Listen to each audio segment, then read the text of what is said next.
from straight. At the time, she was a chef in Atlanta, but from Orange County, Virginia. And so, and then it's interesting, the other person who wrote the review for this book happened to be the CEO and president of the Urban League of Greater New Orleans. So you say, well, what did that have to do with it? It so happened that she was the sister-in-law of my co-editor, and she was a fantastic writer.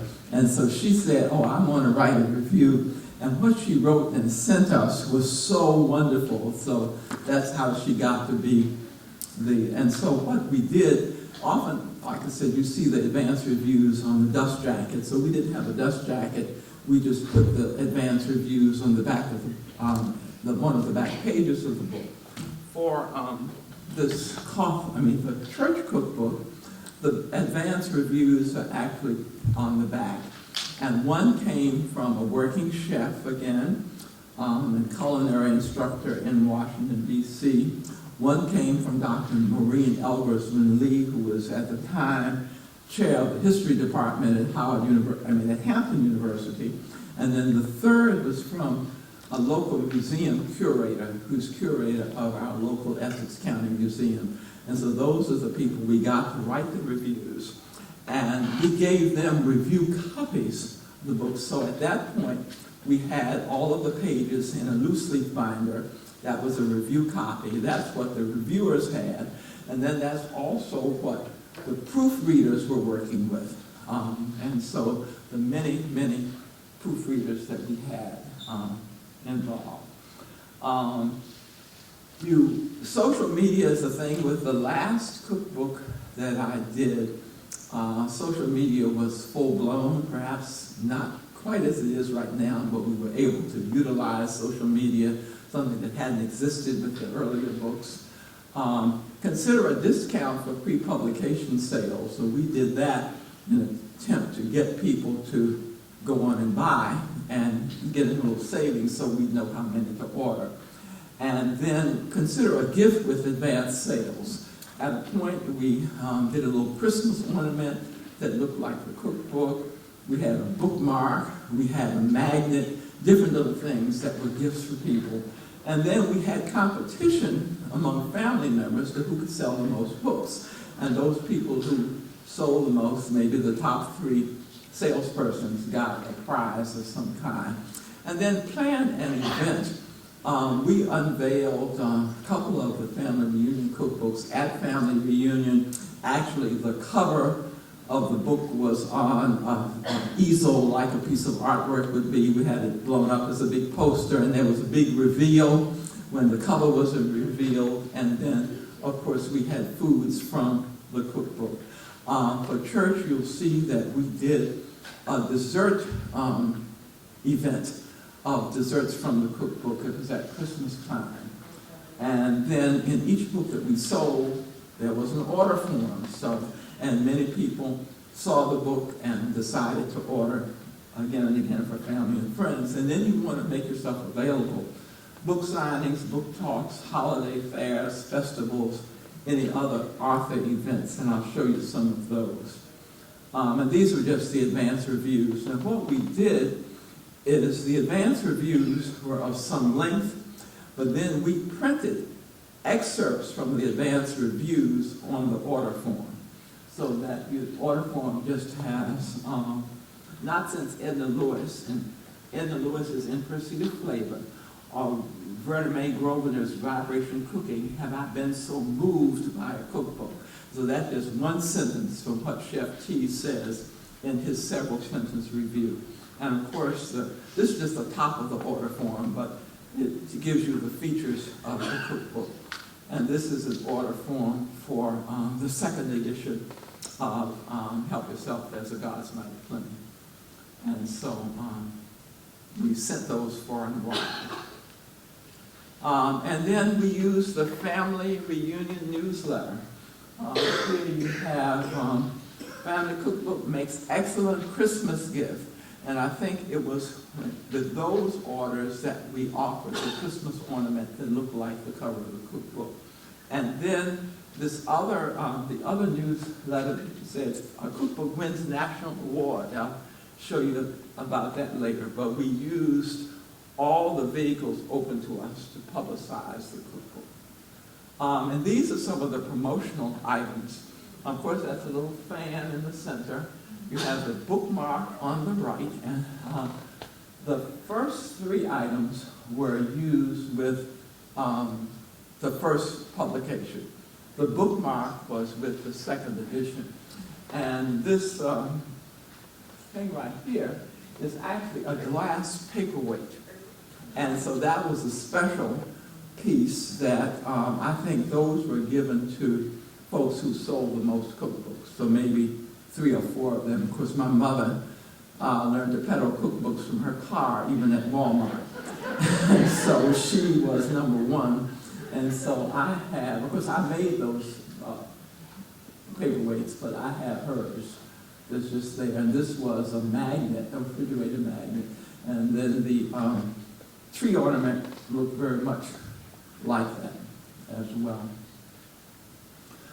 This is something we did. I think that was a point when the cookbooks, we weren't sure whether they would be ready in time for Christmas, and so we encouraged folks to give gift certificates that the holder of that gift certificate would be eligible, entitled to a cookbook, and of course that was in a pretty red Christmassy envelope kind of thing.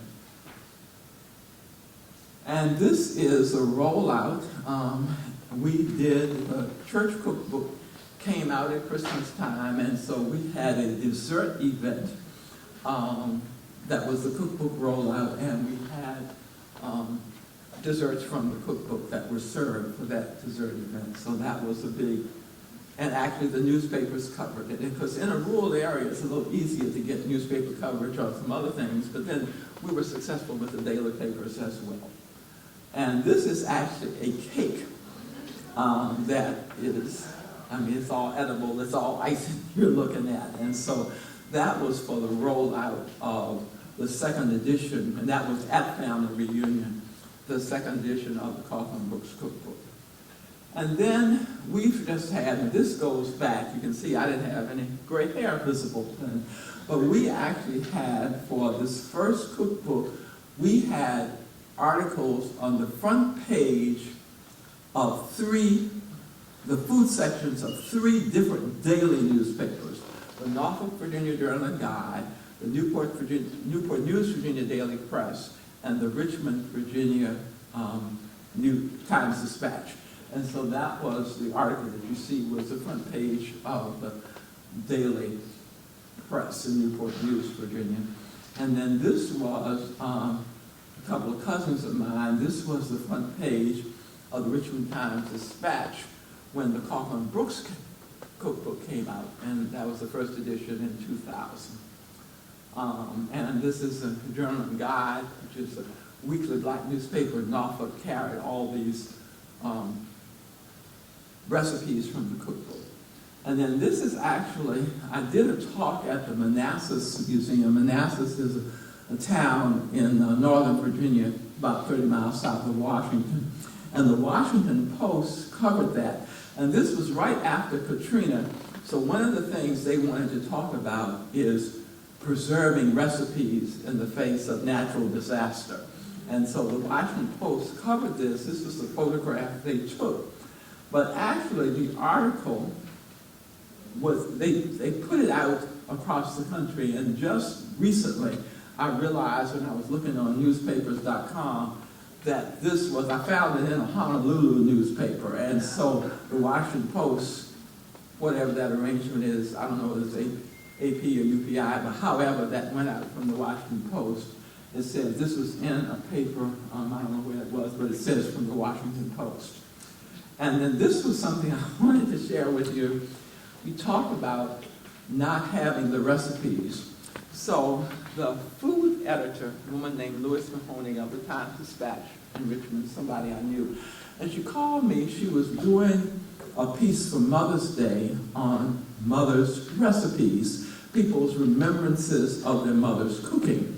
And so she called and she said, you know, this is a real problem. I've only heard from white people. I need some color. Can you possibly give me something?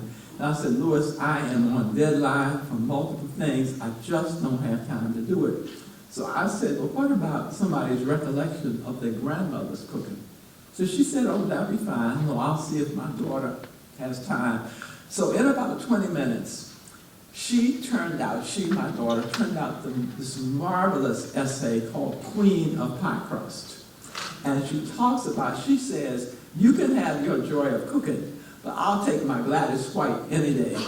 And she goes on to talk about how, you're supposed to have the butter that's cold and, cut the butter with the pastry cutter and all these things you're supposed to do. Well, Gladys White doesn't do any of that. She throws some Crisco in there and she comes up with wonderful pie crust. And so the essay is absolutely brilliant. She writes in about 20 minutes. And this was on the front page of the food section of the Richmond Times-Dispatch about mothers cooking for that Mother's Day, which was 2020. Or what Louis wanted was the recipe to go with that. Well, we didn't have the recipe because my mother used as much flour as she needed. So what we decided to do, the cookbook had gone to the printer, and we said, we've got to do something about this. So we had the essay. So actually, in this cookbook is the essay from the Times-Dispatch, but we had about 2 weeks to develop that recipe before the book was finally was at the printer to be included. So that is when I sat with her and did these strange measurements, measuring what she had left. And that's how we came up with the recipe for the pie crust. And I've tried it, and it actually works. And so, success. So this is just more coverage. This is, on the left is the Fredericksburg Freelance Star, Fredericksburg, Virginia, which is a daily paper. They carried it. And then on the right, I think that's our little local weekly paper, where we got lots of coverage, and that was in 2016, and then coverage continues. This is in 2021. I got a call from a food editor at one of our local weekly papers. She wants to do a story, and this was in the middle of the pandemic, wants to do a story on the cookbook, and so she did that.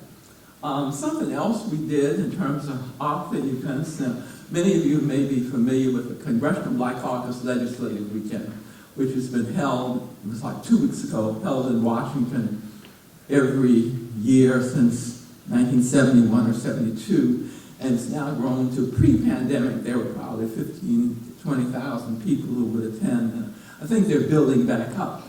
But anyway, there's an office pavilion at the Congressional Black Caucus Legislative Weekend in the Washington, D.C. Convention Center. And so this is our little flyer that we put out and we passed out at people attending the legislative weekend, and said where we would be that Friday from 4 to 5:30. We were in the office pavilion. We'd be there selling and signing books.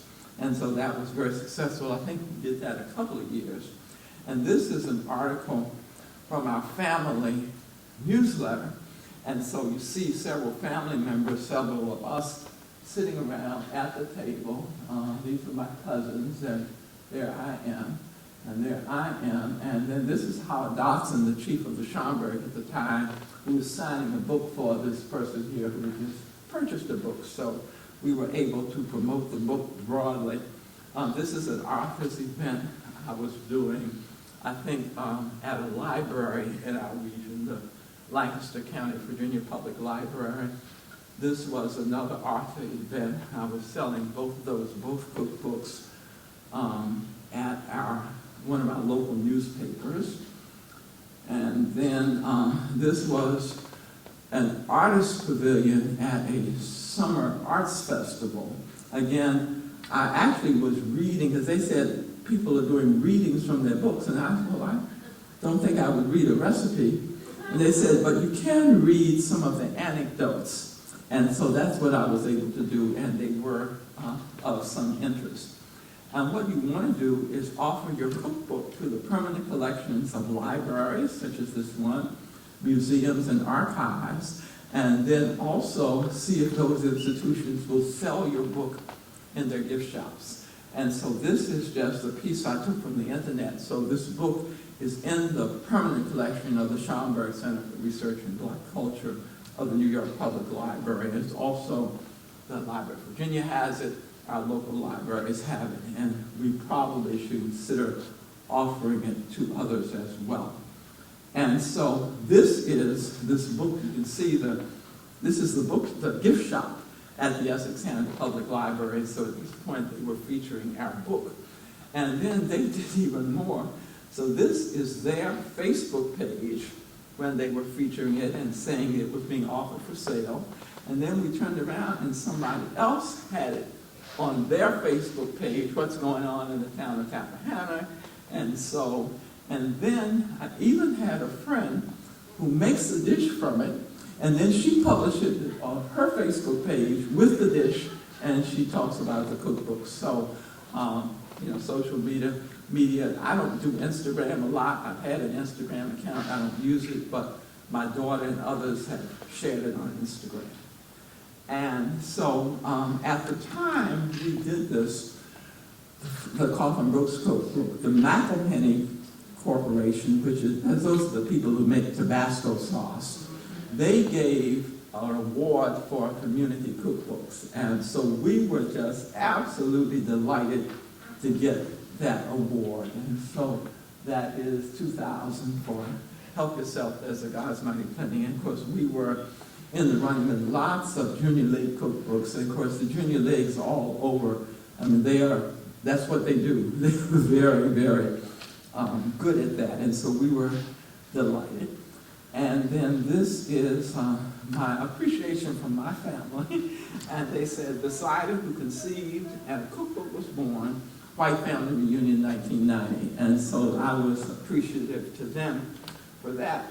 And then before we go to questions, I want to give you some idea of some of the anecdotes. And I'm just going to read a couple of them. So, because we've done so many cookbooks, then my mother was an excellent cook, except she didn't make biscuits well, but everything else, she was a really good cook. We have most of her recipes, but some of them we didn't have. And in addition to the candied sweet potatoes, we didn't have her baked tomatoes. And her baked tomatoes were just to die for. And anyway, I'll just read them. So my mother, Gladys Coffin White, was an excellent cook.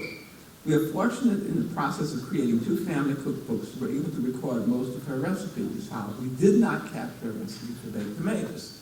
An internet search for baked tomatoes produced baked stuffed tomatoes rather than the casserole we saw, like baked green peppers or something. That's what we got, baked tomatoes. So in 2011, we found ourselves checking out the food scene in Charleston, South Carolina. When visiting the famous Hominy Grill, I decided to be adventurous and to try something that was unfamiliar to me, tomato pudding. Thought, I don't know what that is. I'll try it. Imagine my surprise to find out that tomato pudding was the same dish as my mother's baked tomatoes. A new internet search revealed multiple tomato pudding recipes. And so then we came up with one, and we made it, we tweaked it, and we felt it's very close to my mother's. And once we learned to call it tomato pudding, we even found out that Mamie Eisenhower had a recipe for tomato pudding, now that we knew to call it tomato pudding. And so that's the kind of story. A couple of other things I'll share. You get things from different places. So we got a call, and with the internet, it's a new day. So someone at the Baltimore and Ohio Railroad Museum has gone and looked on the internet, and they found 2 people that are researching the surname Coffin in Essex County, Virginia. Of course, it's me and my cousin. So they write to us, and they are doing an exhibition on African Americans who worked on the B&O Railroad early in the late 19th century, early 20th century. And they say, we have a Robert Coffin, who's from Essex, Virginia. Might he have been your relative? And we said, yes, my grandfather's brother. And so Uncle Robert, whom I never knew, died in 1939, is featured in the B&O Railroad newsletter. And he was a waiter on the train. And then the train gave him time off during the growing season because he had started a tomato canning factory in Essex County, and a coalition of African-American farmers were participating in the harvesting of tomatoes and taking them to the tomato factory in the cannery. But at any rate, he had developed, Uncle Robert, a recipe for what was called orange lemonade. And he sold so many, for the year 1937, for a nickel a glass, he sold $887 worth of the drink. Actually, it was 1929, I'm sorry. And so the recipe for his orange lemonade is in the B&O Railroad newsletter. And so that's how, through that kind of circular route, we got to this wonderful recipe and wonderful story about Uncle Robert. And so we were able to put that in the church cookbook, because he actually was a member of the church as well. And of course, I have to admit, though, I made the orange lemonade by the recipe that's given, and I probably won't make it again. It wasn't very tasty. I don't know, 5 lemons, 4 oranges, 2 pounds of sugar, and so on, and that's the recipe from the newsletter, but it just wasn't, so it may be the caliber of oranges that were available in 1929 versus now, but at any rate, it's just wonderful, and that's one of the things that the reviewer, one of the reviewers picked up on, was the joyous way in which Robert Henry Cawthorn described his, in fact, I should have shared that with you, the way he described his, he said, he was quoted, "You got to know your people. Fix the soft drinks so they feel they must have them to be happy. Let them take a good look at your tray, and on that tray have glasses with plenty of ice and topped off by a fruit that looks good. Take a lot of care mixing the orange and lemon just right. Don't stint on the sugar. Most folks like it rather sweet, and the gentlemen especially. Then you'll sell plenty. Give the folks on the Baltimore and Ohio something they'll like. They'll buy it." And so we found all of that. And so that's so important to, and then we have a recipe for snow cream, and I won't read that. But snow cream is a dessert actually made from clean snow. And my mother had childhood memories of making snow cream, and we were able to, again, she didn't have the recipe, but we were able to recreate something that she felt was like she remembered from childhood. And so those are the things. I think I'm toward the end. There's much more I could share, but I do want to hear your questions and comments and just see where we are. Yes, we have a microphone.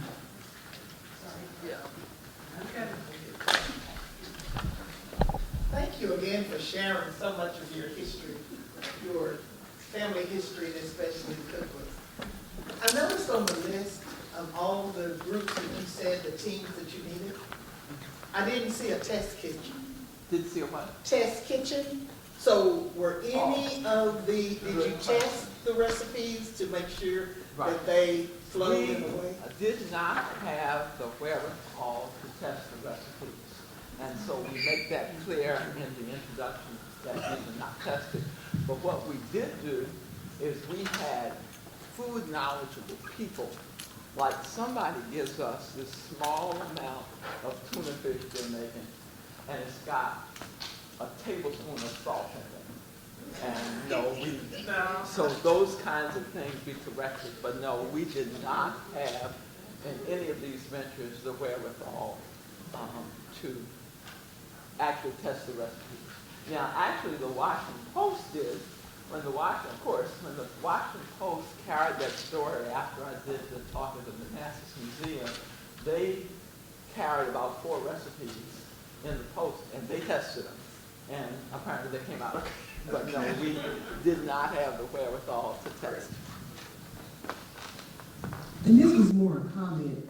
A lot of the recipes, our families didn't have measuring spoon, measuring. That's why they would say a dab of this, a pinch of that. But now they have come up with a pinch of this is considered an eighth of a teaspoon.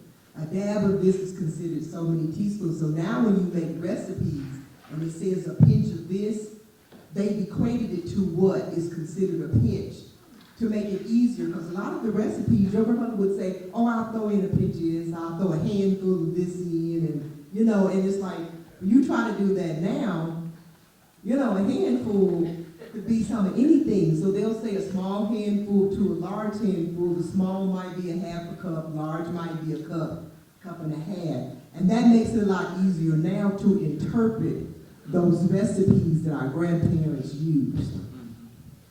Yeah, well, it is, those indefinite amounts are difficult. Now, recently, I was looking at several banana bread recipes. It's just regular recipes. And one recipe says 3 large bananas. You know, I really appreciate more the recipe that tells me 2 cups of mashed bananas, because that means something. I mean, what's a large banana? And so, yeah, that is the difficulty in trying to get some of those, but it is absolutely necessary to be able to pass it on. It is just absolutely necessary to get it quantified in some way. I saw that you mentioned Herman Brooks, and I was trying to see, was he your relative? Because I'm related to some Brooks, so I was just wondering about that name. Herman Brooks? Yes. Is he your relative? Herman is not a relative.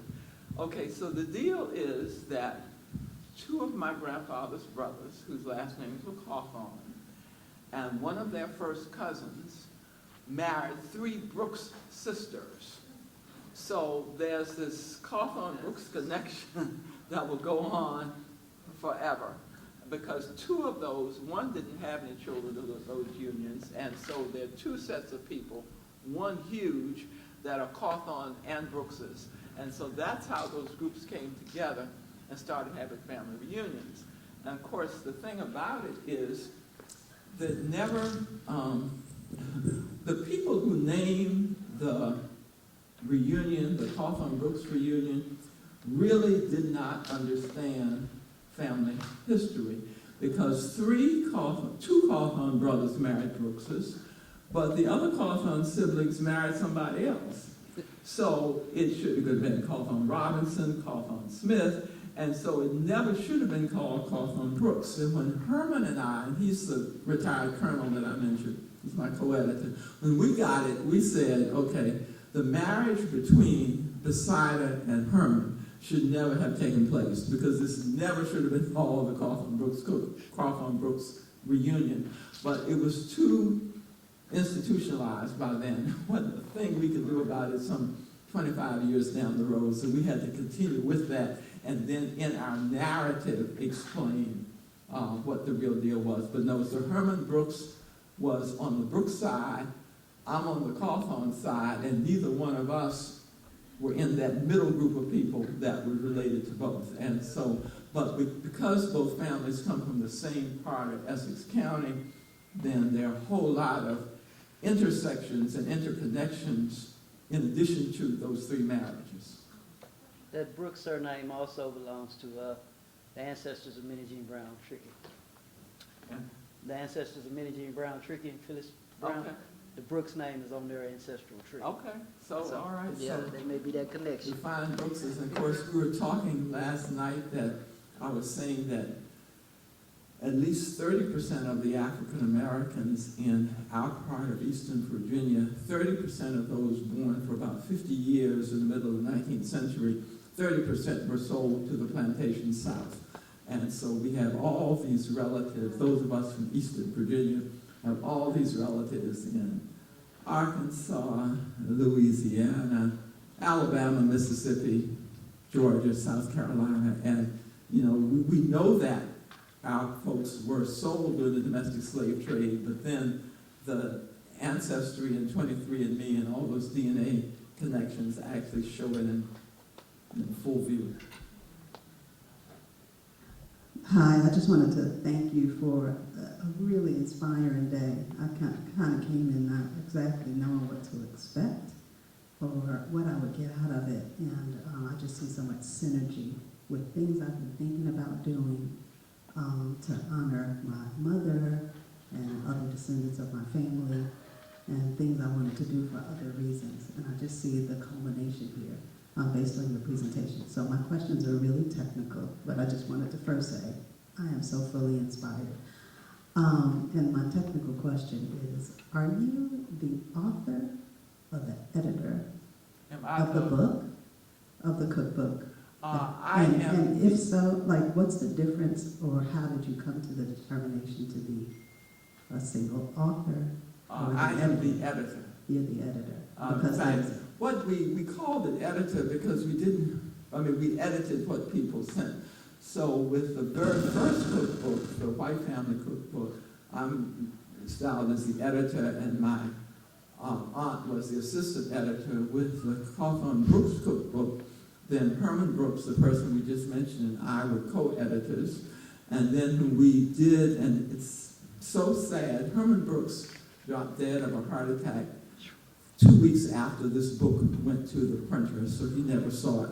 So we actually were able to add an in memoriam to him in the front of the book. And so when we got ready in 2017 to do the second edition of the book, then there was no Herman. And so a cousin of mine, Deborah Cawthorn, actually was the co-editor. And then with the church cookbook, again, I had a co-editor, and we did it together, so we listed as co-editors. Okay, thank you for clarifying that for me. The second is, was this profitable? And I mean that, I think my question is financially profitable? I'm sorry. Was it profitable to publish? Was Your it cookbook? profitable? Oh, Mhm. yes. Yeah, no, very profitable. Let me just try to give you some recollection. I would say that with the first Cawthorn Brooks cookbook, we paid maybe $8 or $9 to print each book, and we sold them for maybe pre-publication, maybe was 17 or 18 or something like that. And with the church cookbook, by 2016, I'm not remembering, we may have paid $11 or $12 per book. We sold them for $25. And so, yes, the church cookbook was, tremendous fundraiser. And now I don't know a thing about the cost of your, on demand from Amazon or something like that. But with the people I know that are doing that, then I think they are able to make money. And I don't have any idea how much, but I know some folks who've not done cookbooks, but who have done, one of my colleagues in my church has actually 3 books that he's published and he's selling on Amazon. And I don't know the details of that, but it can be profitable. We made money. In fact, I said to my Cawthorn Brooks family, this cookbook was a cash cow, but we, quite frankly, we had difficulty. My mother was, she sold a lot of books, and some people did, but many people didn't sell them as vigorously as we had hoped, and they were really quite easy to sell, especially with all the publicity we got. Whenever there's an article in the paper, then your email is going to start, being really, really busy. And so it was really easy. And despite the fact there's so many more cookbooks now, in other words, when we did this first one in 1990, then it was an unusual thing. And I don't know that we would get 3 front page of 3 daily food sections in this day and time, because it's a whole different way that people communicate. But nevertheless, it's pretty easy to sell cookbooks. In other words, once somebody sees one, we had one man who was extended family, in that his wife had found some DNA connections to our church, and they lived in Baltimore. So having found the DNA connections, they had come, and then he bought this book, the church cookbook, and then after he bought the one, he kept ordering them for friends. He ordered 7 more books. And so they are actually quite easy to sell. If you have a good product, people are interested, and people use them. I mean, I think of this book more so for the family history and, well, the family history and the anecdotes, but people actually use them. Just like the woman who posted on Facebook who made that peach cobbler, and then she posted on Facebook, and something she added to it. Blueberries. I can't remember now. Blueberries. But people use them, and so we found them to be very popular. I mean, almost surprisingly so.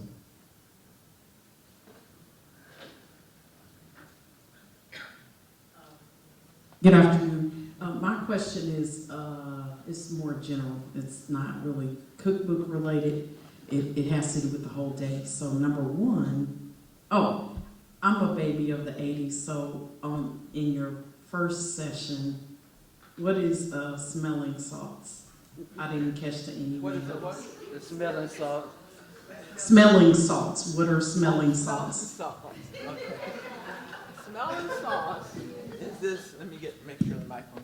Is this ammonia compound that, I don't even remember what the chemical content is, but it's an ammonia content, and it is really, when you put it under your nose, it kind of opens up your nostrils and makes you kind of pay attention. Let me add on to this for Renita. Because I see her all the time. Renita, I know you're a baby of the 80s. Smelling salt is when you got knocked out, they brought you back with smelling salt. Got it? Yeah. Yeah. So it's like the ushers and the nurses who were singing to people at funerals when those people became overcome with grief and somebody started to pass out, then the smelling salts would be used. But they also use smelling salts, and I don't know, in the rural black church at least in Virginia, and that's all I can speak to, people would be overcome by the Spirit. And what would be said is, so-and-so got happy in church today. And so when somebody was really overcome and got happy in church, then that smelling salts would kind of bring them back to reality. A question in the back. But it is said to be used by athletes to enhance their performance, and I don't know whether there's much to that, but that's when I Googled it, and that is a present application I saw of smelling salts. Okay, gotcha. And one more quick question on these slides. I saw a Beverly Smith. Was she related to you, or was there some connection? It was a picture of someone in an article. I was just curious. A Beverly Smith? Yes, Beverly Smith is my second cousin, and she is a retired principal from Baltimore with both parents, George Clarence Mundy and Alice Marie Cawthorn. Her parents came from Essex County, Virginia, and Beverly Smith is a married name. Gotcha. Thank you. Mm-hmm. Question in the back. Glenn. Question in the back.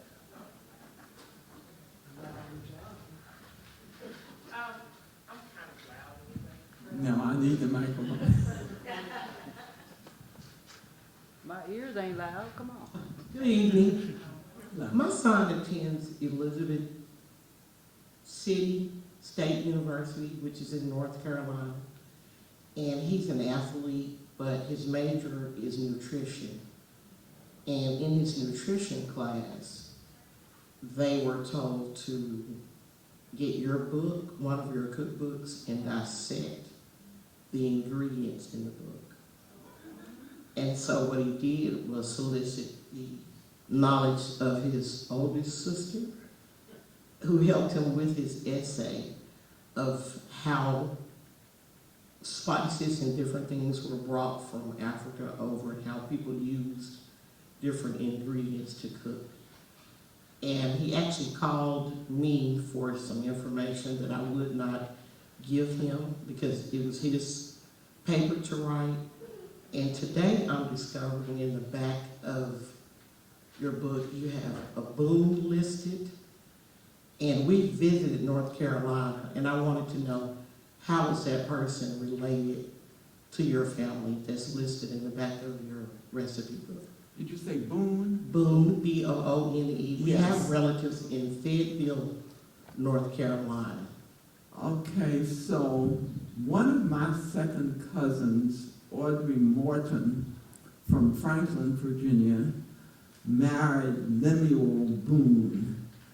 And I'm not sure where his family was from. They were married, had 2 children. The children would be about 60 years old now, and they divorced early on. I'm not sure where Lemuel Boone, I probably have known at a point where his family was from, but I don't presently know. And so their children, Craig Boone and Catania K. Boone, were their children. But I don't know where Lemuel Boone was from. He was an attorney who practiced in Delaware. I think they lived in Wilmington. But I know when they were married, but I don't know where he's from.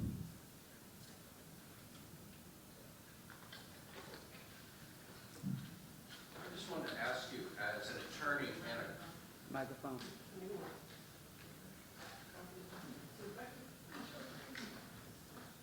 As an attorney and a recipe book editor, what have you learned that you can pass on to us about how you handle the intellectual property of sort of a common law recipe that's been in circulation a long time versus a family-specific recipe?